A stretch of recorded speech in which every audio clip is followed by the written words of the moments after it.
Hello, this might be my first video of the new year.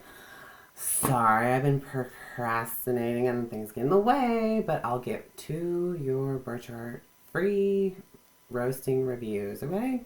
And then, free second readings for everybody who gives me their phone number in a private way. I don't know how that's gonna happen, and I'll just figure it out. And then, if you're psychically readable, I'll give you a reading. If you're not, then I'll just give you the birth chart review. Either way, you're going to get something free and a video. Okay? So, this birth chart is for, I usually don't say names on here, but I guess I'll just give a shout out. And I just really don't know how to sound things right. And I don't spell like normal people because I spell it my own usual way. And I don't know if I pronounced that right. So, sorry if I didn't, but oh well. Okay. Your sun is in Gemini, and it just happens to be in the second house, Taurus. So, this means your Aries rising and your moon is in Sagittarius. Okay. So, since your sun, the ego, is in the second house of, the ruled by Taurus, and it's in its own home, Taurus, or whatever, environment. It means that you think that you can't gain any value unless someone's paying for it. Like, you get paid for your value. Like, it really bothers you if that is that. Like, you feel like you're not worth anything unless someone's making you feel like it with money and physical food or something. Like, go buy you some drink or something. I don't know if that could be something that you do have a strive or struggle with or something, who knows, or just naturally do and just say, oh, shucks, or a hooray, or just, you feel like you didn't get anything done or accomplished if you didn't just make that goal. But you don't have to feel that way. No one has to owe you anything. Because you think money is love, which your moon's on Taurus, but it's sort of like that. They think they're entitled to the base. Money is a moon in Taurus because, it's the mother. But, no, this is the second house of value. So you might, in possession of food, you might have that thing corrupting and surrounding your ego. Because wherever the sun is shining in the sun sign, which is in Gemini, it's in the second house. But, its ruler is Aquarius and Leo. Okay, those are where your ego is. And you have Mars and Leo where the ego is. That's like a narcissistic placement. Oh my god. And it's in the fifth house of parties and get-togethers and, party games. Well, in your heart. So you strive for this expression that you are bursting in because you're in fire, your flames of expressing yourself, and in that creative field of fifth house stuff, you could be an artiste or just have this big personality, which I think you do have multiple really good big personalities. You are Gemini, and your sun sign is in a pretty house, so yes, but you have Venus. I'm not getting this in order, I'm sorry, I'm just running around it. You have Venus and Aries in your rising sign, Aries. So you come off as a beautiful face because Venus is beauty. And if you have it in your face, the first house, and how you react to other people, how you come off, it's going to be beautiful and upfront and aggressive. And, it's in its own place. But it also, you have... anything else in the rising sign? I'm not sure if your North Node in Sagittarius is in Gemini, but I don't know what house is in. I forgot it. But Gemini, that's in, I think it's also in the first house. Your actual, I'm not sure about that, so I'm not going to say anything about your South Node. Because I copied and pasted it to this little paint thing so I could read it while I'm recording. Because I was going to go outside and go in the woods and stuff. But too late, too dark. Plus, I never got around to getting the right time to go in the woods and just do a chart reading. So it'd be in good light because this laptop's light is so dark. Okay. So, sorry about that. Okay. Excuse me. Pardon me. Okay. Your moon is in Sagittarius. It's in the 8th house. Your death house. Your north node is in the 8th house. Okay. It's in Gemini north node. So, I am going to say something about that. No. Sorry. I was looking at your south node. It's in Gemini. Your north node is in Sagittarius. It means in the 8th house. Go for the goal. I've heard that drills. Probably traveling, gambling, adventures. I don't know. Philosophy, learning occult knowledge is your purpose to gain here. Just build. Everyone wants to see that's really good stuff. And expands in your 8th house, which makes you have a purpose for psychic ability. That is a psychic indicator. Okay, having your north node, purpose, Sagittarius, expanding luck into the 8th house of death, sex, and transformation, Scorpio. So you're not going to probably have a financially secure death. So that's going to corrupt your ego. That's probably going to, hopefully you do. Maybe go get your freaking thing paid for and prove this 8th house Scorpio trying to change into 8th house Taurus before it's too late. But since it's the polarity of Taurus, the stability person and all that stuff, they might work off each other.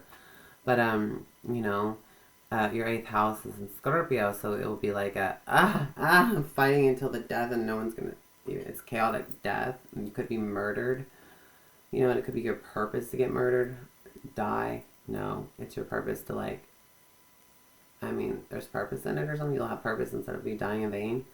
Wow.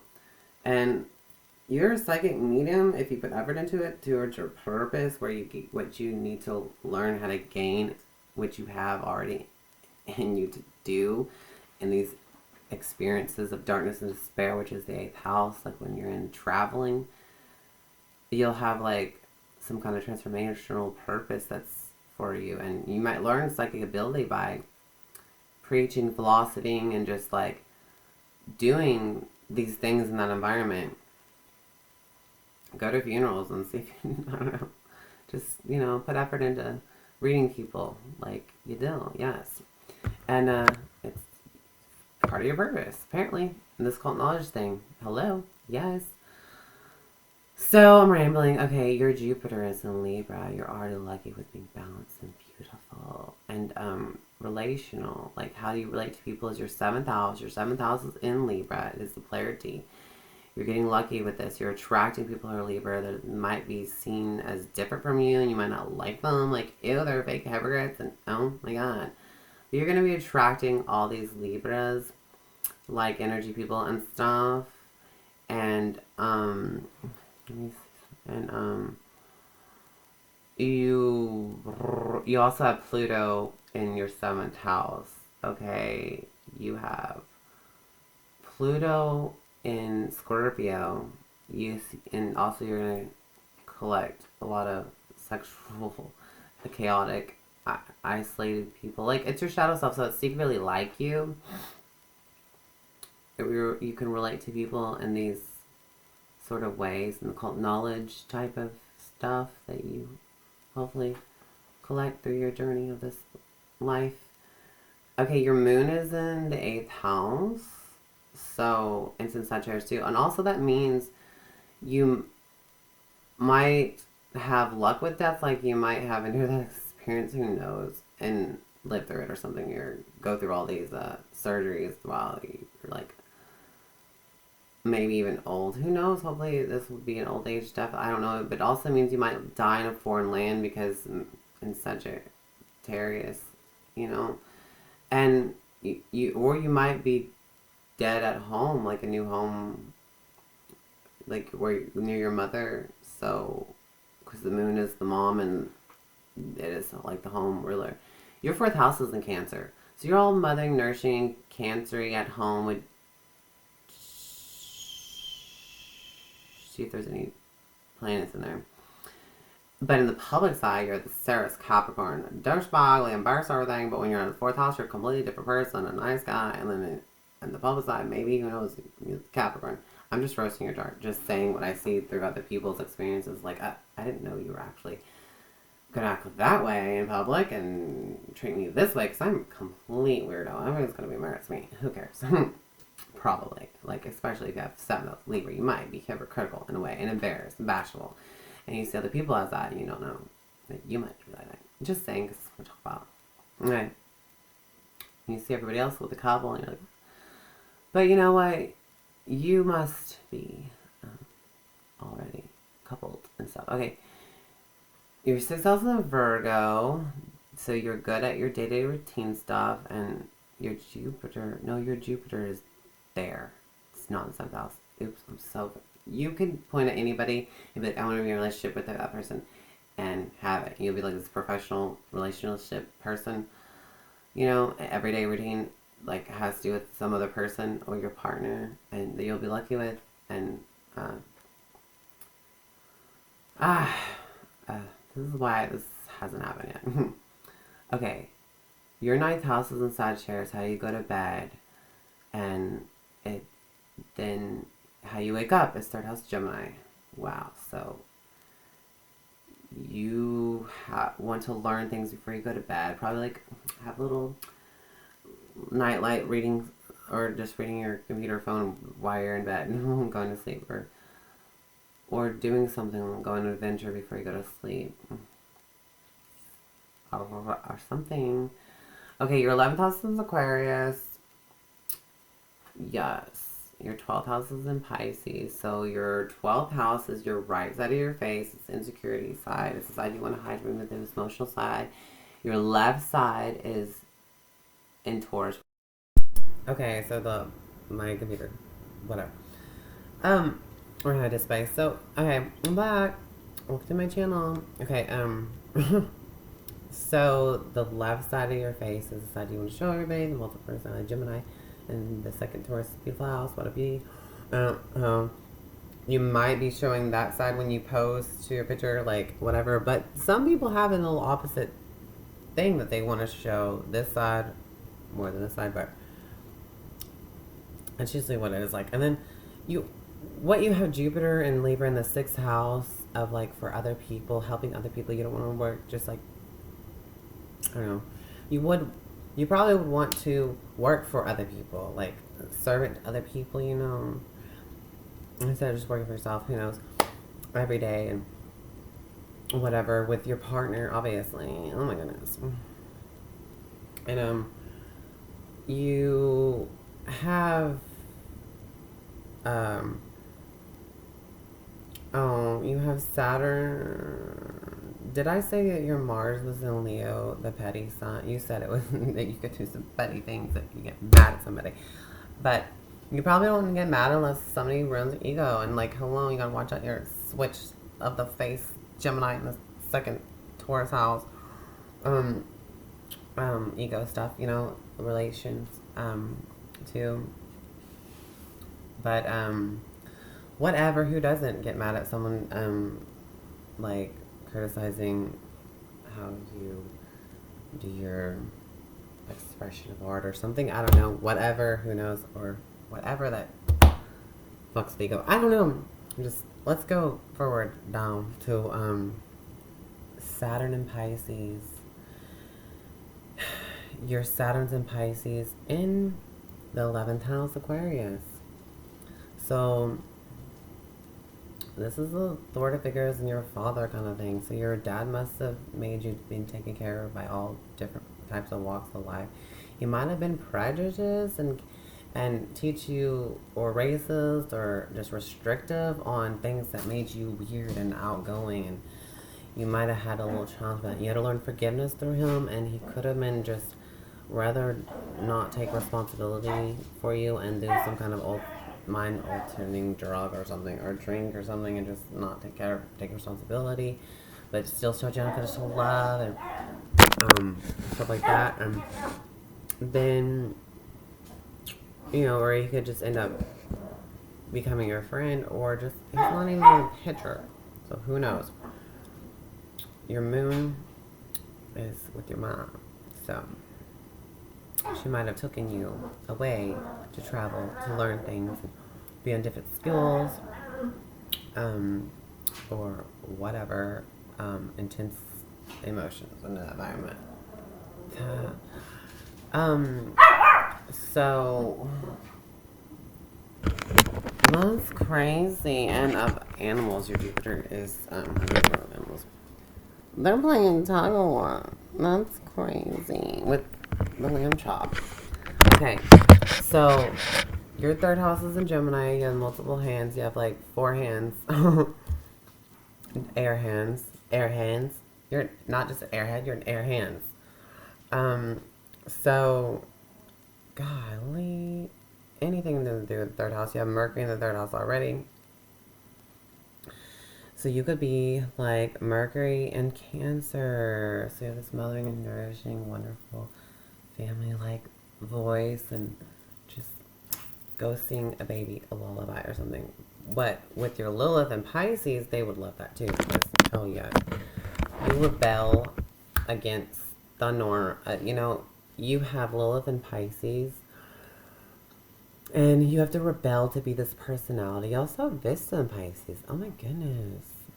Okay, your Lilith is in the 12th house itself. The insecurity, psychic, hidden talents, that place where you rebel within your spirit, to do things and how to treat people with compassion and stuff like that. Like, you have to go out of your way, and people are like restricting you on that, and like that's ridiculous nuisance.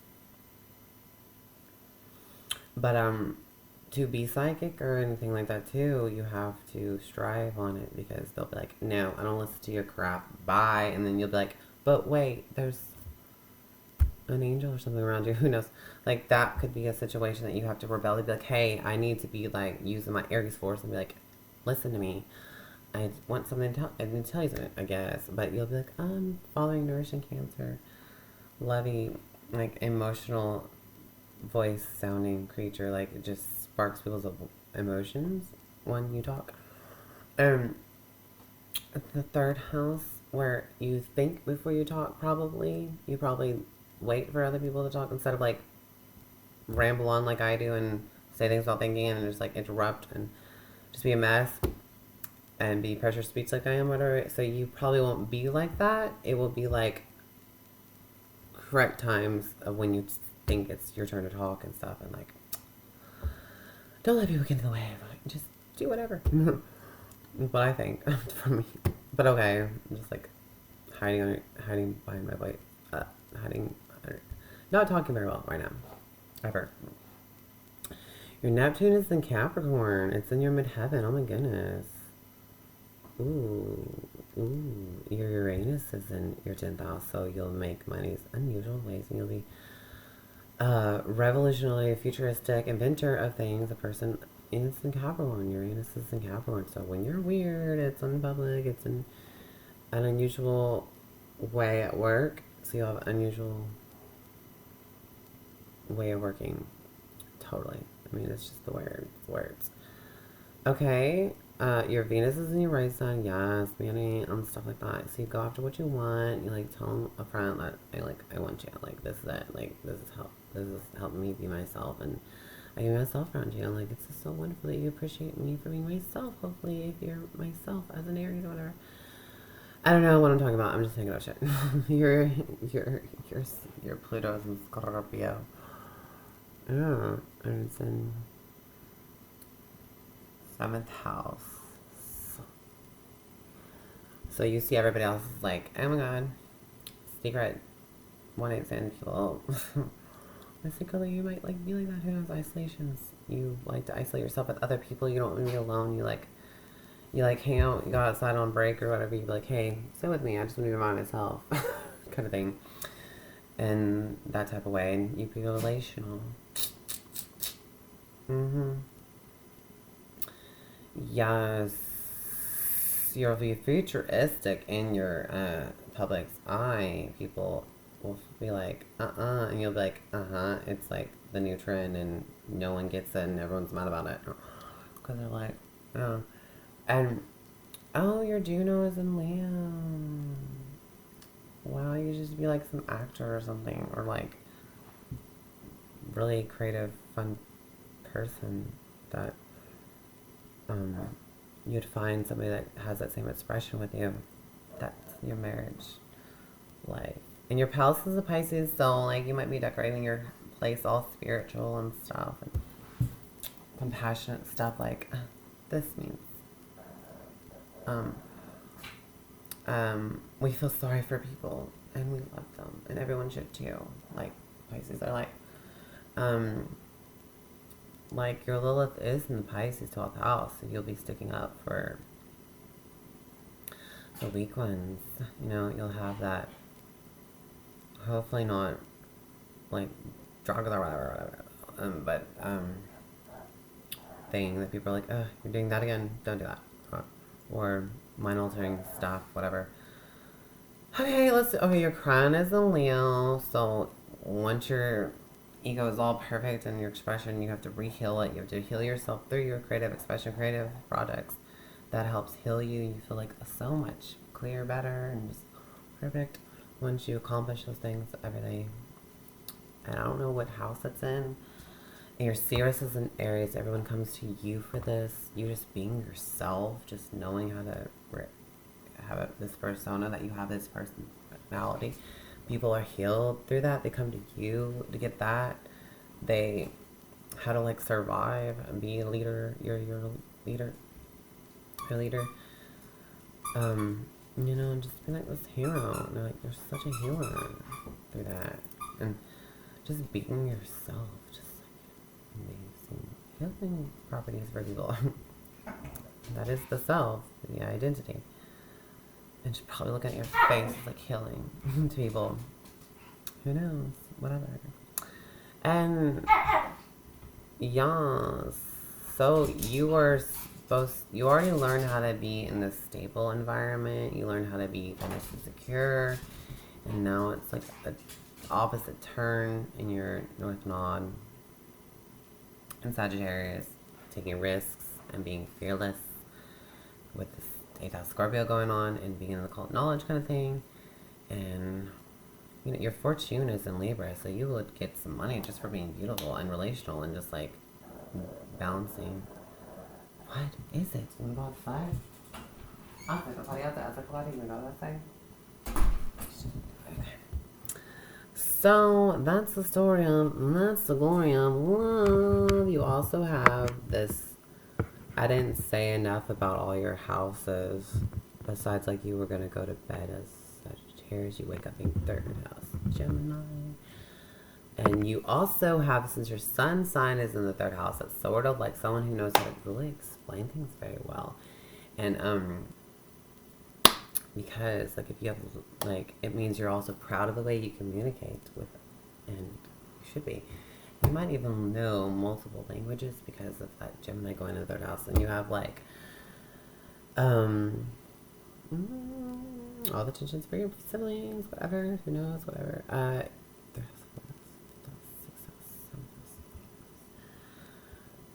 That's the story of that square of love. Okay, your chart here is where all the lines are and stuff in it. Like it's a circle. Above is where everyone sees everything in public right there.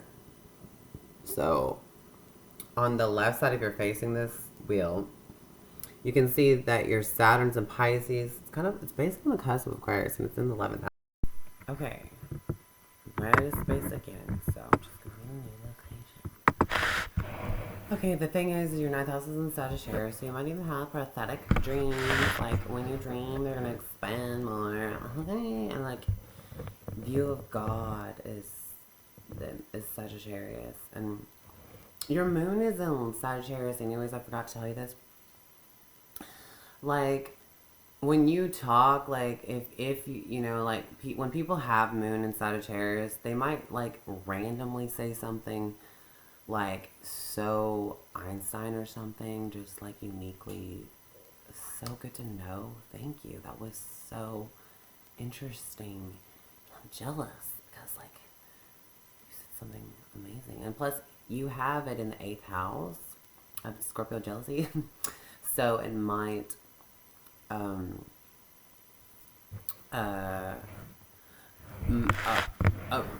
it could make other people jealous of your knowledge and stuff. And then your pathetic dreams, prophetic dreams is ninth house Sagittarius, I suppose. You could say that word. I just call it psychic or something. Whatever. View of God, philosophy of God, ninth house Sagittarius. Okay, in dreams. Okay, anyways, back to being moon and Scorpion. Moon in Sagittarius, 8th house Scorpion.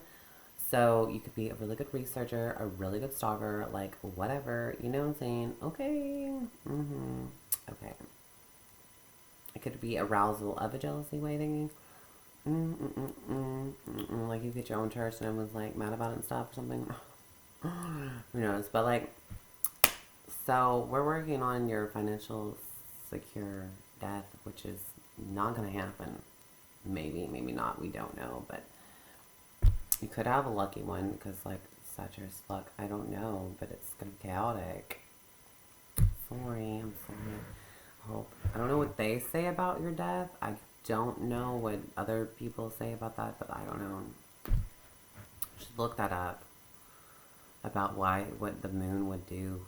Like, what hurt your stomach and breast or something. Whenever it rolls, or where you're going to be located, which is probably in a foreign land or at home or something. It's an iffy thing, or you know, or your mom, you might inherit something from your mom if she ever passes away for you, and okay, so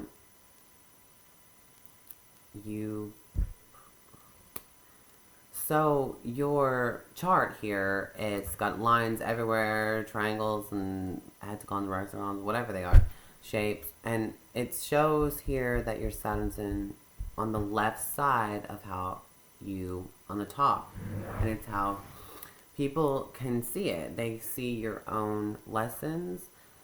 You have to learn to be passionate towards other people, forgiveness to other people, or you might end up getting a disease that will, this could, or be ended up in foster care because of dad.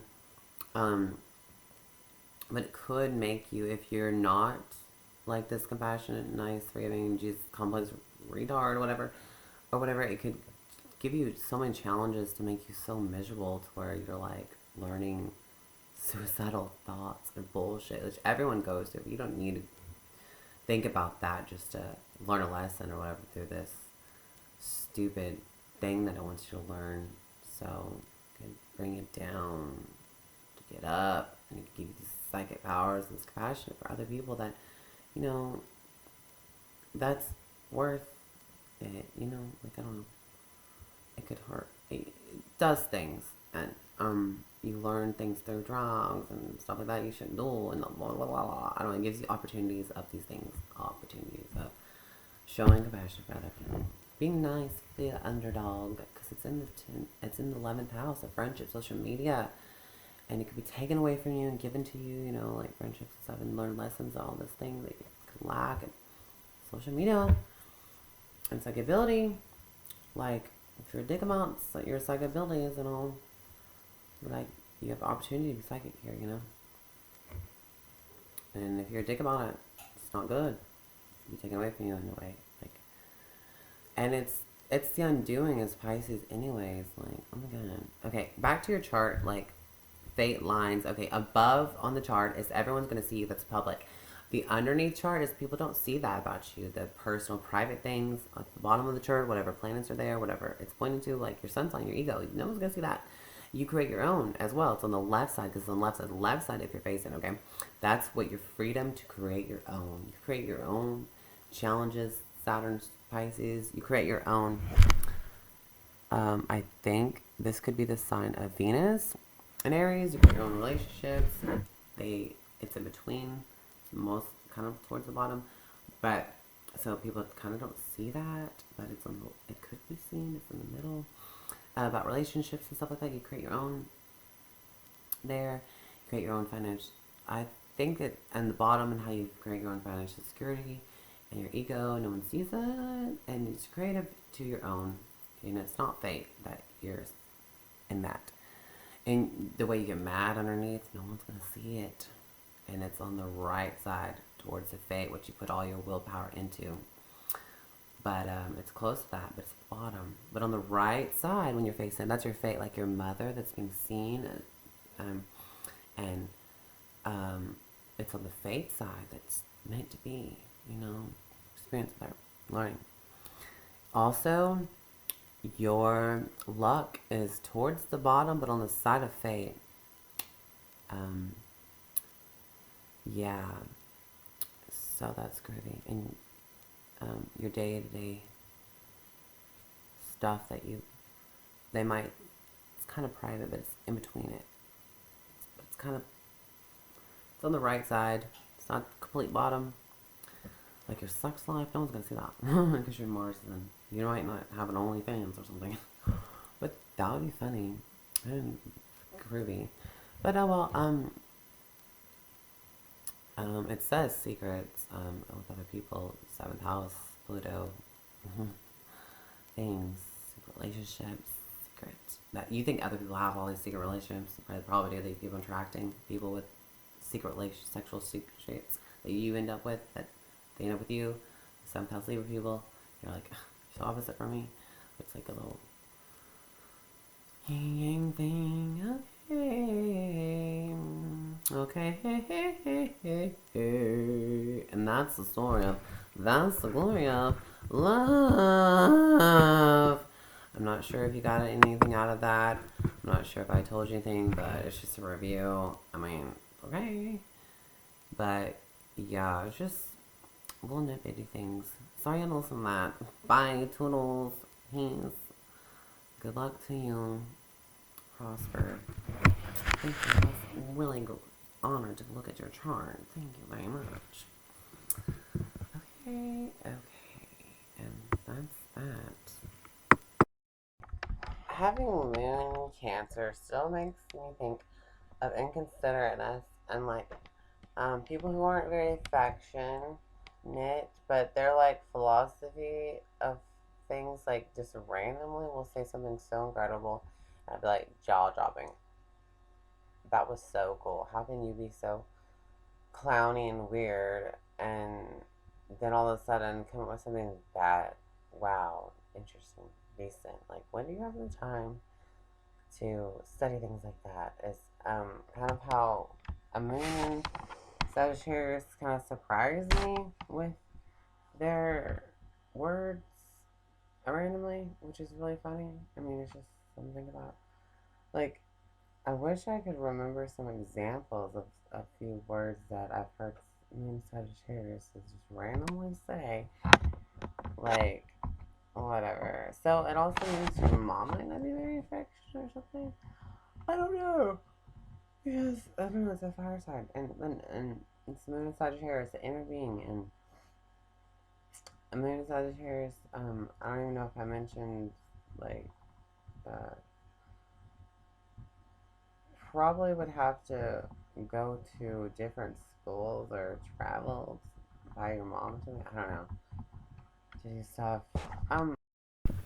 So Saturn and Pisces will in the 11th house of the ego corruption will be crumbled. So you'll have a humble ego, hopefully. So you'll have to learn all these relations. So be careful. You don't want to end up like Nancy. But you'll have power. So knowledge, power of knowledge and stuff. Be given knowledge and taken away from you and stuff like that. It just depends on how you handle it. So be careful. You don't want to end up like Nancy from the craft. I'm flying. Might be delusionals in there. Because the Pisces. Whatever. Anyways, that's just that. Toodles.